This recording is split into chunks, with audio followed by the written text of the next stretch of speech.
I have some really interesting articles to share with y'all, pretty much about ransomware. One is about a ransomware admin being charged and taken to the US, and another one is about a Helldown ransomware that might be using an undisclosed vulnerability to spread. Let's talk about it. Today, we're facing an unprecedented array of data breaches, hacking attempts, and surges in digital crime. Why is there such a widespread amount, and how little is noticed in our everyday lives? Malware, dark sites, brute forcing, zero-day script kiddies, and nation-state hackers are all on the rise. Learn more about the threats we face and gain a bit more knowledge than yesterday. Hey everyone, another episode of Exploit Brokers is coming to you now. Hey guys, if you could do me a big favor because it grows the channel and I would appreciate it immensely. If you're on YouTube, if you could please hit that like, subscribe, and bell notification icon. And if you're listening to this as a podcast, either on Apple Podcast, Spotify, or wherever you get your podcast, please leave us a 5-star review and a follow or a subscribe on there so we can grow the channel. So guys, I have an interesting article by Bleeping Computer that I want to talk about, and they're both actually from Bleeping Computer, but let's start with the first one. US charges Phobos ransomware admin after South Korea extradition. Evgeny Pitsin, a Russian national and suspected administrator of the Phobos ransomware operation, was extradited from South Korea and is facing cybercrime charges in the United States. Phobos is a long-running ransomware-as-a-service (RaaS) operation derived from the Crisis ransomware family, widely distributed through many affiliates.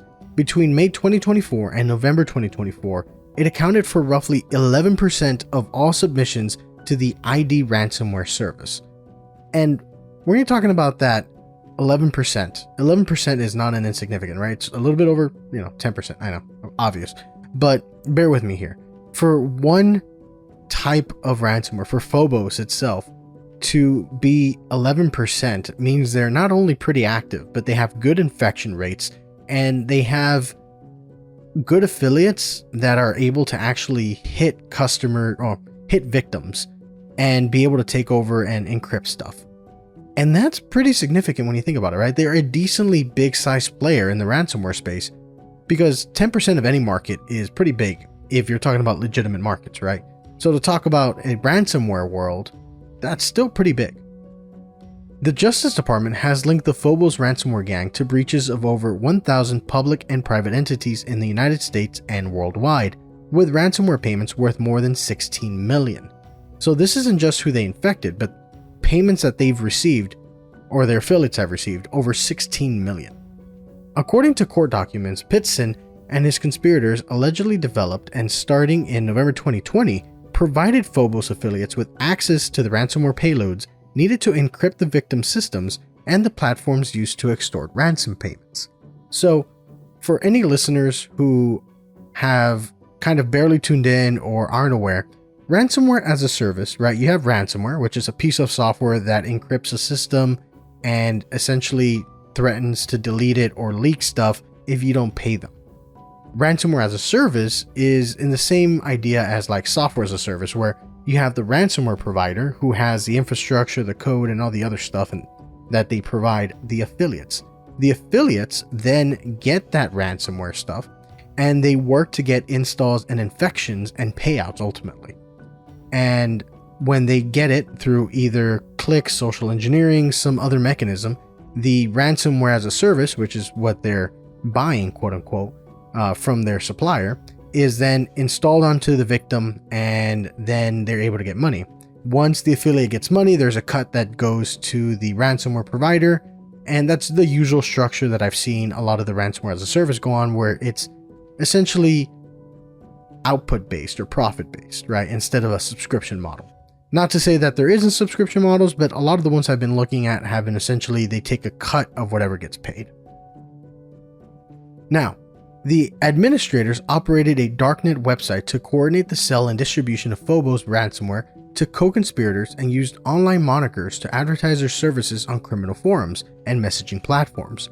At relevant times, Pitsin allegedly used the monikers Dirksan and Zimmermax, the Justice Department said. Phobos affiliates allegedly hacked into victims' networks using stolen credentials to steal files and deploy Phobos ransomware to encrypt their data. Okay, right there. Back to what I was just saying, right? So you have the affiliates need some kind of mechanism in, whether that's social engineering, or in this case, they use stolen creds to log in and essentially get inside of the organization they're trying to hit and then run the malware, or in this case, the ransomware, right? So here, because they're able to get stolen credentials, they probably are able to log into the VPN. They probably have access to log into some kind of virtual machine or some kind of server, and they might even be able to do lateral or some other stuff from there. But ultimately, once they get onto the network, depending on the sophistication of the ransomware might even be able to expand and kind of be like a worm and go as far as it can. They also left ransom notes and contacted victims through calls and emails. That's interesting, but we'll get back to that. Attempting to extort each victim and demanding ransom payments in exchange for decryption keys under the threat of leaking their stolen files online if they don't pay. Now, you see that a lot where there's, of course, if you don't pay, not only do your files stay encrypted, but we'll decrypt them and leak them online for everyone to see. What I find kind of interesting here, and I want to circle back to, is that they're contacting the victims through calls, as in they're figuring out phone calls and calling them, which I think is kind of wild. I've usually seen more like, hey, here's the email, or there's a message that gets put up once the ransomware gets encrypted. They swap out the wallpaper, things like that, right? So the fact they're doing a call kind of explains why they're 11% of the market, because when you think about it, they're actively providing, I'm not going to call it customer service, but they're actively providing pressure to get money from their victim in the form of calls, right? And emails. They essentially become really malicious telemarketers in a way, but not telemarketers per se. Now there is this interesting graph that shows that Phobos is 11%, and then the biggest one detection wise is Stop or Deja Vu. I have not really covered them. At least I think it's Deja Vu. I don't think it's Magnabur. But regardless, to say Phobos is 11%, and I might release a future episode talking about like the top players. That would be interesting. And if you guys are interested on that, if you're on YouTube, please leave a comment below saying you want to hear more about, a breakdown of the top ransomwares in 2024 or something like that. So after attacks that resulted in a ransom payment, the affiliates paid Phobos administrators, including Titson, for the decryption keys. As the Justice Department said on Monday, each ransomware deployment had a unique alphanumeric string that linked it to the corresponding key, and the payments were directed to specific cryptocurrency wallets unique to each affiliate. So whenever you have ransomware, what generally happens, right, is because there's an encryption mechanism, they're usually assuming that it's a legit operation in terms of they want money to decrypt your files, and they're not just, puff of smoke, they encrypt it and the tech isn't stable enough to decrypt, which I'll get to. Then there's an encryption key and a decryption key. And because there's an encryption key and a decryption key, the idea is you pay and you get the decryptor. But what's going on here is they're using ways to pretty much link the alphanumeric string to a corresponding key, so that way they know, hey, this infection was this, and then they're using unique wallets for each affiliate, right? So you have affiliate A, affiliate B, affiliate C, and you have wallet A, wallet B, wallet C. Each affiliate money gets deposited into there, and then from there the cuts get distributed out to the ransomware service provider. From December 2021 to April 2024, the decryption key fees were then transferred from the unique affiliate cryptocurrency wallet to a wallet controlled by Titson, the Justice Department added. So again, right, the money gets paid out to a unique wallet. That wallet then gets paid to the ransomware provider. In this case, it's by Titson. So Titson is charged in a 13-count indictment, including wire fraud, conspiracy to commit computer fraud, and extortion related to hacking. If convicted, he faces up to 20 years for each wire fraud count, 10 years for each hacking count, and 5 years for conspiracy charges. Titson and his co-conspirators hacked not only large corporations, but also schools, hospitals, nonprofits, and a federally recognized tribe, and they extorted more than $16 million in ransom payments, said Nicole M. Argentieri, the head of the Justice Department's criminal division. We are especially grateful to our domestic and foreign law enforcement partners like South Korea, whose collaboration is essential to disrupting and deterring the most significant cybercriminal threats facing the United States. That was a mouthful, and I wanted to get through the article so we could talk about it. So you're saying, you're pretty much saying that he is gonna face a not insignificant amount of years if he is found to be guilty. And with proper so, right? If he is the administrator to this ransomware group that's raked in over 16 mil, then that is not an insignificant amount, plus all of the damages for all the ones he didn't decrypt, right? 60 mil is what he received in ransom, not necessarily the total value of what was stolen or encrypted or lost, right? And that's just, I mean, that's pretty big if you think about it. Now, the way that they're doing this, you can kind of see that there's a bit of sophistication here, right? You have a wallet that's designated for each affiliate. Then you have that stuff that gets sent out to the ransomware provider and they get their cut. There's just a lot that's going on here, and I find that interesting. One thing that I want to bring up, and this is something that I've read in different articles, and if I figured out which one I'm thinking about, I'll post it in the show notes. But if not, just you can probably Google it. What's interesting is I've heard of cases where the ransomware is not built super robustly. So it'll do the encryption just fine, but the decryption mechanism is broken, whether that's the key isn't generated well or correctly, or the decryptor just doesn't work, right? Because ultimately, once they get paid, they don't really care. Now, a lot of them do care, because if you think about it, if they have a reputation for the decryptor not working, that's less incentive for the victim to pay. Because if their stuff is lost anyways, why are they going to also lose money if there isn't even the possibility of getting their stuff back? Sure, you could argue they would pay because they don't want the stuff leaked, but if they can't get their data back, then that's kind of a huge negative, because they can't get their data back. Why would they pay for something they can't get back? I just find it interesting, and that's kind of an interesting tidbit that I've picked up over my readings and stuff like that. But that's one article, and let's go ahead and get to the next one. Okay, another article by Bleeping Computer. Helldown ransomware exploits Zyxel VPN flaw to breach networks. So the new Helldown ransomware operation is believed to target vulnerabilities in Zyxel firewalls to breach corporate networks, allowing them to steal data and encrypt devices.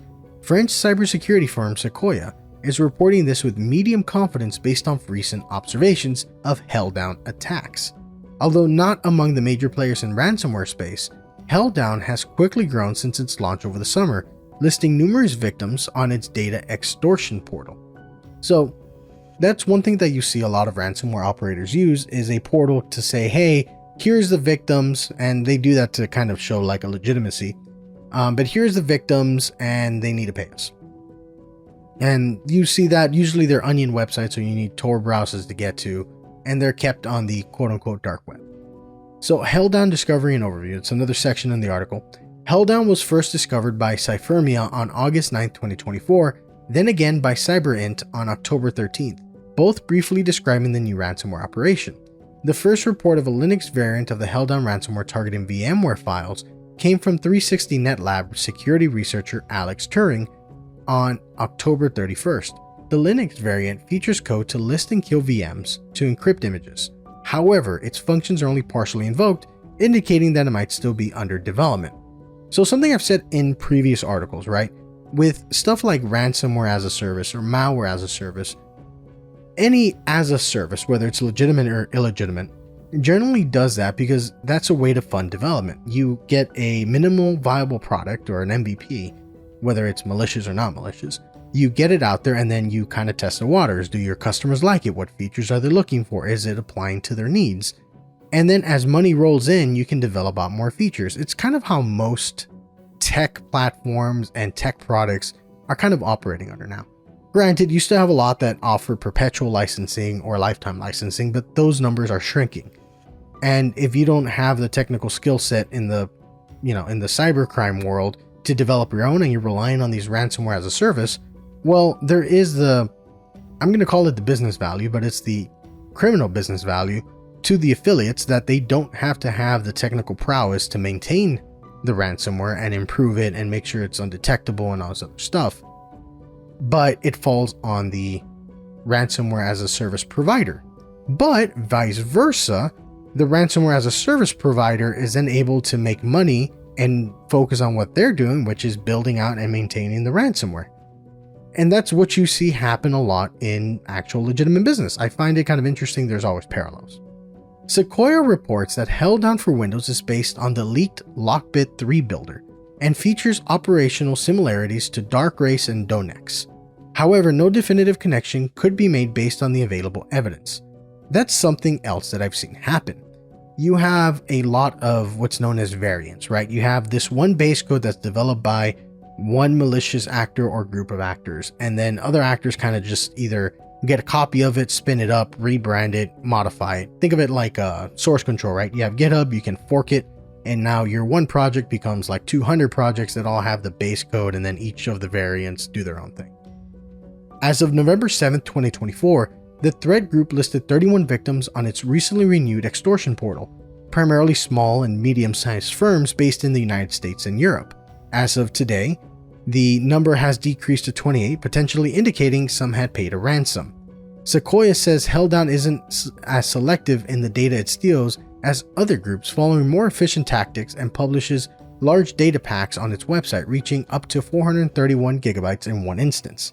So, a lot of ransomware operators don't just make a copy of everything because it takes a lot of data to exfil, right? If you have 3, 4, 5 terabytes of data you're trying to push out against a wire, that is probably more likely to trigger some kind of flag somewhere, right? If you think about a cyber operations center or a security operations center, a SOC, or any kind of like monitoring tools or anything, 2, 3, 4 terabytes being pushed out of the network for long periods of time will probably trigger something. So the fact you're doing this is both interesting and just probably simpler on their part, right? If they just grab all the data and exfil it as quick as possible, that might get them to a point where they get the alert going and then they've already exfilled enough or encrypted enough. I don't know. It's kind of interesting, but it is slightly different than what I've seen before, right? They're not as selective. Now, one of the victims listed Zyso Europe, a networking cybersecurity solutions provider. The group's encryptors do not appear very advanced, with the threat actors utilizing batch files to end tasks, rather than incorporating this functionality directly into the malware. So, putting on my programmer hat for a second, right? A batch file is essentially a kind of executable file, but it's a scripted file. If you've ever heard of Linux, like shell scripts or stuff like that, it's kind of like that. A batch file is a file that runs essentially in the command prompt. So if you've ever seen, the scary hacker movies or whatever, there's like 1,000 command prompts popping up. That's usually batch files and other stuff that gets executed. The fact that it's not built into the ransomware leads me to believe that this isn't a super sophisticated ransomware.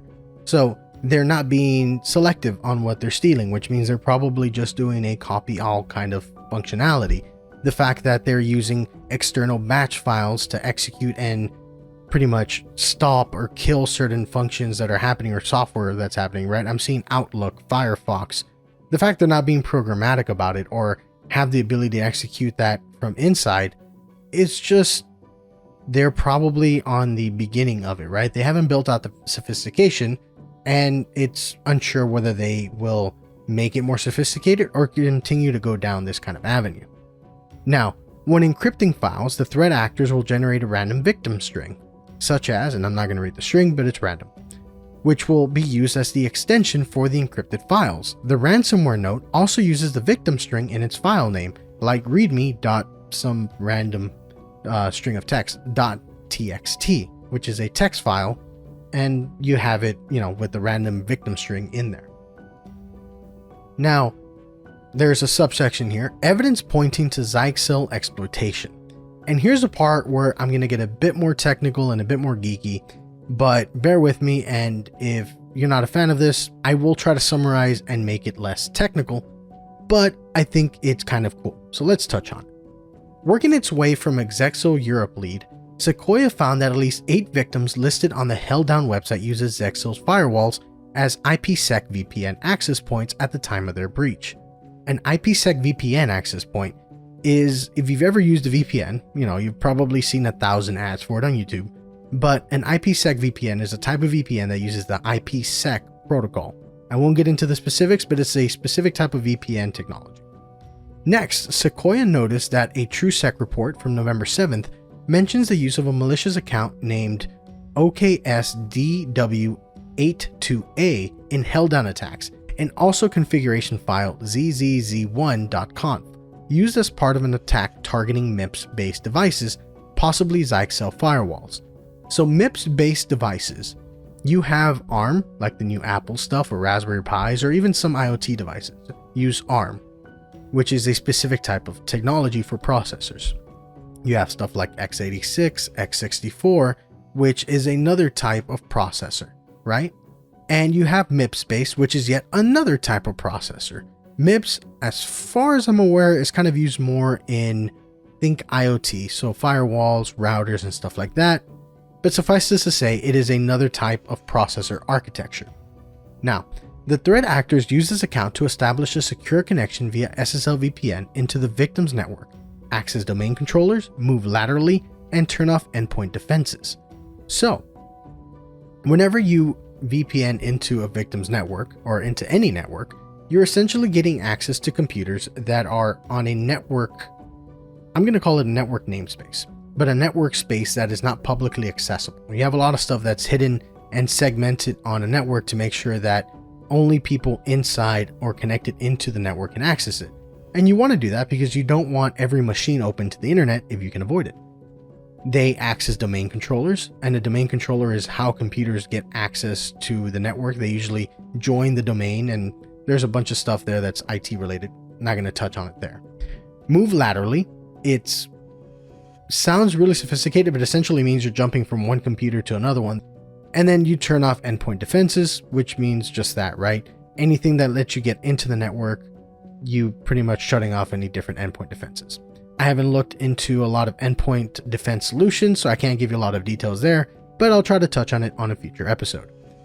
By investigating further, Sequoia found reports of the creation of suspicious user account OKSDW82A and configuration file zzz1.conf on Zyxel forums, where the device admins reported they're using firmware version 5.38.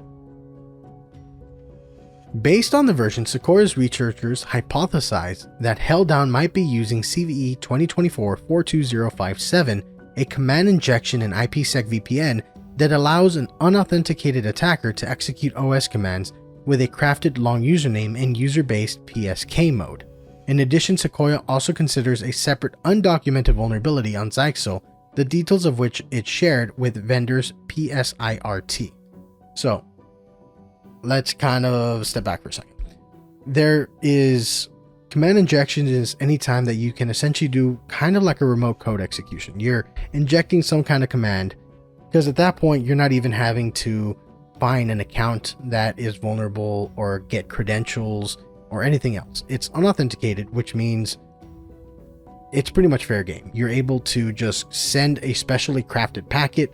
In this case, it seems to be some kind of overflow on a username parsing, and then it'll just run the command. And that is one of those things that I just find super cool.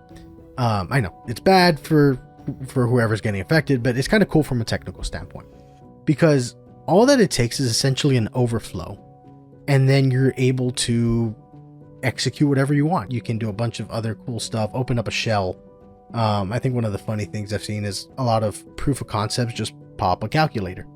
And that's just really cool. Now, the fact there could be an undocumented vulnerability is even cooler. That means that there's essentially a 0 day and end day, depending on, since it's what's shared with the vendor, it could be kind of considered an end day.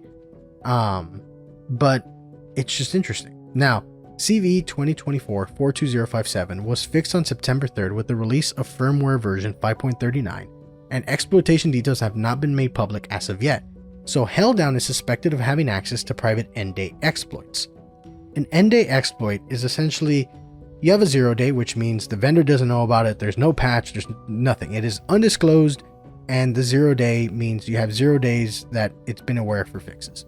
An end day is something along the lines of the vendor's aware and there's a patch that's going on and it's been end days, right? A lot of end days are you don't have the most up-to-date software, which is why you always hear me say update your software, update often. And the fact that they're private NDAs is because I don't believe there is any public POCs or any, known exploits for CVE 2024-42057, at least at the time of this recording. I haven't done a lot of Googling, but that's kind of what their article is making me think, and based off just what I'm aware of. Now, a lot of NDAs are obtained the way that I know it as getting in this case, 5.38 and 5.39, for example. And you can do a diff, and it takes some technical skill, but you can take a diff and kind of see what code was changed, and you might be able to reverse engineer what was fixed. So anything on a 5.38 that doesn't have that patch, could be vulnerable, or should be vulnerable, because you just saw that there's some new code that prevents a certain thing from happening, so you can make that thing happen on the older version.